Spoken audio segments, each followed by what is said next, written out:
Hello everyone, welcome to channel E Pathshala, जहां मैं वर्तिका आज आपको पढ़ाने वाली हूं एनएसए के बारे में, जिसे हिंदी में राष्ट्रीय सुरक्षा कानून और इंग्लिश में नेशनल सिक्योरिटी एक्ट कहते हैं। तो आइए देख लेते हैं पहले इसका एक छोटा सा इंट्रो कि ये क्यों चर्चा में है, मतलब इसके तहत जो कार्यवाही हुई है वो कब हुई थी। तो उत्तर प्रदेश सरकार ने तबलीगी जमात से जुड़े 6 लोगों पर अस्पताल में महिला स्टाफ के साथ दुर्व्यवहार करने पर राष्ट्रीय सुरक्षा कानून के तहत कार्यवाही करने का फैसला लिया था। इसके मुख्य बिंदु ये हैं कि नर्सों के साथ उनके ऊपर अनुचित व्यवहार करने का आरोप लगा था। पुलिस ने उन 6 लोगों के खिलाफ प्राथमिकी दर्ज की, यानी कि एफआईआर दर्ज की गई थी, जो दिल्ली में तबलीगी जमात की मंडली में शामिल हुए थे तथा बाद में उन्हें गाजियाबाद जिला अस्पताल में भर्ती कराया गया था। तो ये जो मामला है ये फिर एनएसए जो है ये चर्चा में तभी से आया था। अब हम देखते हैं कि एनएसए होता क्या है। तो राष्ट्रीय सुरक्षा कानून जो होता है वो हमारा इंग्लिश में नेशनल सिक्योरिटी एक्ट, या इसे एनएसए 1980 कहते हैं क्योंकि 1980 से प्रभाव में आया था और ये इसी के नाम से जाना जाता है। एनएसए एक निवारक निरोध कानून है जिसे इंग्लिश में प्रिवेंटिव डिटेंशन लॉ कहते हैं। निवारक निरोध कानून से यहाँ पर मतलब है कि किसी व्यक्ति द्वारा भविष्य में अपराध किए जाने की शंका के आधार पर उसे गिरफ्तारी में लेना या हिरासत में लेना।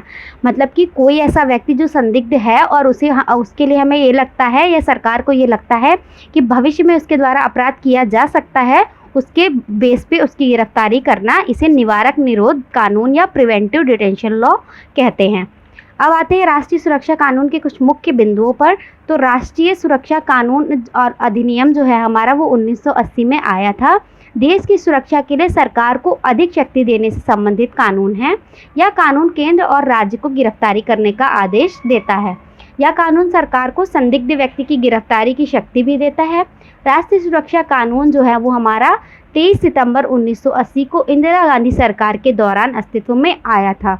तो एक जरा हम इसकी हिस्ट्री पर भी नज़र डाल लेते हैं कि कब से इसका स्टार्टिंग जो है वो चली आ रही है, तब जाकर ये इम्प्रूव होकर हमारा 23 सितंबर 1980 में लागू हुआ था। तो ये सबसे पहले हमारा आया था 1818 में, जिसे बंगाल विनियमन 3 कहते हैं, जिसे इंग्लिश में बंगाल रेगुलेशन भी कहते हैं। इस कानून के माध्यम से सरकार किसी भी व्यक्ति को न्यायिक प्रक्रियाओं से गुजारे बिना सीधे ही गिरफ्तार कर सकती है। ठीक 1818 के बाद ये हमारा फिर आया रोलेट एक्ट के नाम से 1919 में, जिसके बारे में आप सभी ने सुना होगा। इसके तहत बिना किसी ट्रायल या परीक्षण के जो है संदिग्ध व्यक्ति को गिरफ्तार करने की अनुमति दी गई थी। उसके बाद ये हमारा आया 1950 में, जिसका तब नाम था निवारक निरोधक अधिनियम या फिर प्रिवेंटिव डिटेंशन एक्ट पीडीए, जो कि 31 दिसंबर 1969 तक जो है वो हमारा लागू रहा। फिर हमारा 1971 में ये इम्प्रूव हुआ, इसका नाम हुआ आंतरिक सुरक्षा अधिनियम मीसा जिसे कहते हैं, जिसे 1977 में जनता पार्टी द्वारा सरकार ने इसे निरस्त कर दिया था। उसके बाद हमारा 1980 में, मतलब 1977 में जब वो निरस्त हो गया, तो उसके बाद 1980 23 सितंबर को इंदिरा गांधी की सरकार के दौरान ये हमारा अस्तित्व में आ गया। उसके बाद अब इसमें है कि नागरिकों की गिरफ्तारी किस बेस पे की जाती है, मतलब हमें क्या रीज़न चाहिए होते हैं या सरकार को क्या रीज़न चाहिए होते हैं कि वो किसी व्यक्ति को गिरफ्तार कर सकती है एनएसए के तहत। तो सरकार को ये लगे कि कोई व्यक्ति कानून व्यवस्था को सुचारू रूप से चलाने में उसके सामने बाधा खड़ा कर रहा है, तो सरकार को ये राइट है एनएसए के तहत कि वो उस व्यक्ति को गिरफ्तार करने का आदेश दे। जैसा कि हम लोग पहले ही पढ़ चुके हैं अभी ये नर्स वाला, तो एक तरीके से ये कानून व्यवस्था को सुचारू रूप से चलाने में एक तरीके की बाधा उत्पन्न कर रहे थे, इसलिए वहाँ की सरकार ने उनके साथ ये कार्यवाही की है या फिर एनएसए के तहत उनकी गिरफ्तारी की गई थी। साथ ही अगर उसे लगे कि व्यक्ति आवश्यक सेवा की आपूर्ति में बाधा बन रहा है तो उसे गिरफ्तार करवा सकती है। इसके तहत किन किन पर कार्यवाही होती है, तो इसके तहत जमाखोरों की भी गिरफ्तारी का प्रावधान है। जैसा कि प्रेजेंट टाइम में हम देख रहे हैं जमाखोरी, जैसे कि आपदा में अवसर की बात की जा रही है कि आजकल के टाइम पीरियड में लोग ऑक्सीजन सिलेंडर हो गया या फिर कोरोना से संबंधित दवाओं को जमाखोरी करके रख रहे हैं, तो सरकार इनके खिलाफ एनएसए के तहत कार्यवाही कर सकती है, क्योंकि जिस चीज़ की हमें इस समय सबसे ज़्यादा ज़रूरत है उसको या तो वो बहुत ज़्यादा रेट पे बेच रहे हैं या फिर उसे कलेक्शन करके रख रहे हैं। तो एक तरीके से उन्हें हम साफ भाषा में जमाखोर ही कह सकते हैं। इस कानून का उपयोग जिलाधिकारी कर सकता है, पुलिस आयुक्त कर सकता है और राज्य सरकार कर सकती है, परंतु अपने सीमित दायरे में। अब आते हैं विदेशियों की गिरफ्तारी के संबंध में एनएसए का क्या प्रावधान है।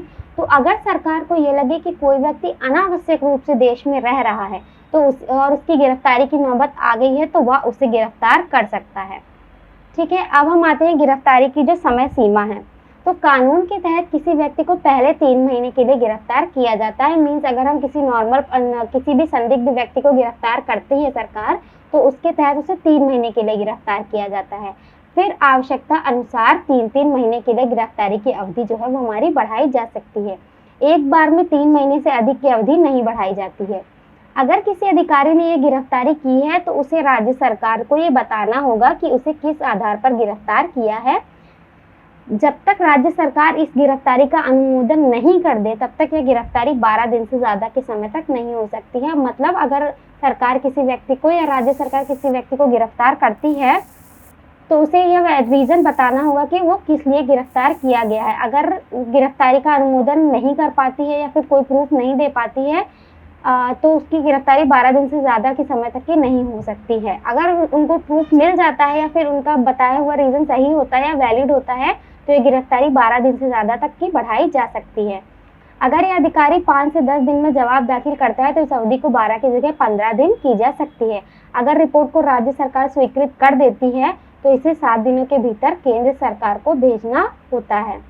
इसमें इस बात का जिक्र करना आवश्यक है कि किस आधार पर आदेश जारी किया गया और राज्य सरकार का इस पर क्या विचार है और यह आदेश क्यों जरूरी है। एक बात हमेशा सुनने में आती है कि एनएसए का जो है वो विवादों में भी रहा है हमारा, कि एनएसए के तहत मतलब कुछ ऐसे विवाद हैं जो उत्पन्न हो गए हैं। तो जरा हम एक विवाद पर भी नजर डाल लेते हैं।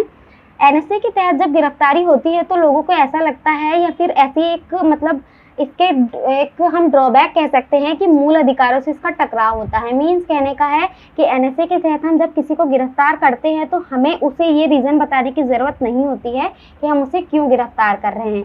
लेकिन हमारे संविधान के अनुच्छेद 22 में यह कहा गया है कि गिरफ्तारी व्यक्ति को परामर्श देने के अधिकार से वंचित नहीं किया जा सकता। तो एक तरफ संविधान में ये चीज़ लिखी हुई है कि हमें उसको रीज़न बताना ज़रूरी है और दूसरी तरफ एनएसए ये कहता है कि बिना किसी रीज़न को बताए हम उस व्यक्ति को, संदिग्ध व्यक्ति को गिरफ्तार कर सकते हैं। तो इसका जो है वो मूल अधिकारों से टकराव होता है। फिर आती है आपराधिक प्रक्रिया संहिता से टकराव, यानी कि सीआरपीसी क्रिमिनल प्रोसीजर कोड की जो धारा 50 के अनुसार गिरफ्तार किए गए व्यक्ति को गिरफ्तारी के आधार तथा जमानत के अधिकार के बारे में सूचित किया जाना चाहिए। इसके अलावा सीआरपीसी की धारा 56 और 76 के अनुसार गिरफ्तारी के 24 घंटे के भीतर एक व्यक्ति को अदालत में पेश किया जाना चाहिए। लेकिन एनएसए के तहत अगर कोई व्यक्ति गिरफ्तार किया गया है तो उसके ऊपर ये नियम लागू नहीं होते हैं। तो एक तरीके से इसके दो नुकसान देखने को मिलते हैं कि मूल अधिकारों से इसका टकराव होता है और आपराधिक प्रक्रिया संहिता से भी इसका टकराव होता है। अब आते हैं गिरफ्तारी के नियमन की शक्ति।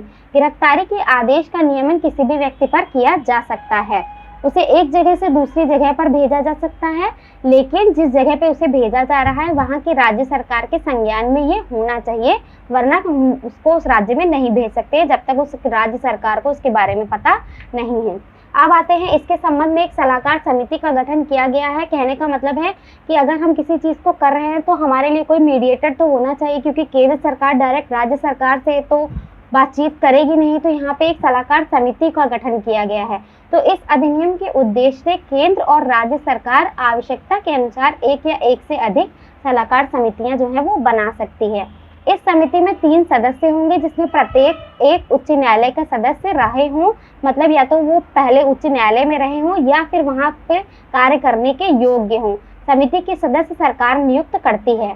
संघ शासित प्रदेश में सलाहकार समिति के सदस्य राज्य के न्यायाधीश यानी कि जज, उसकी क्षमता वाले व्यक्ति को ही नियुक्त किया जा सकेगा।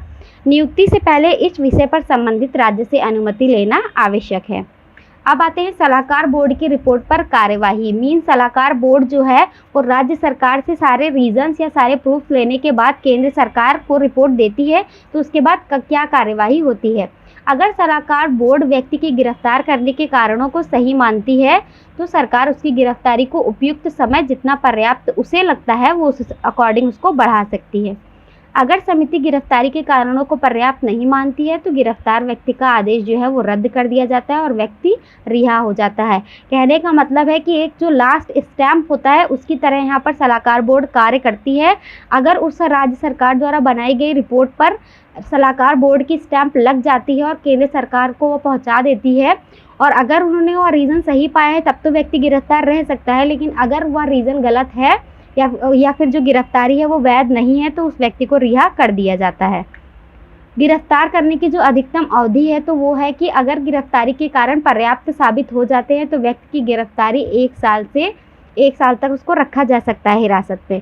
समय अवधि पूरी होने से पहले ना तो सज़ा समाप्त की जा सकती है और ना ही उसमें फेरबदल हो सकता है, ये यहाँ पर साफ-साफ मेंशन किया गया है। उम्मीद है आप सभी को वीडियो पसंद आया होगा, तो इस वीडियो को लाइक, शेयर और सब्सक्राइब ज़रूर कीजिए। धन्यवाद।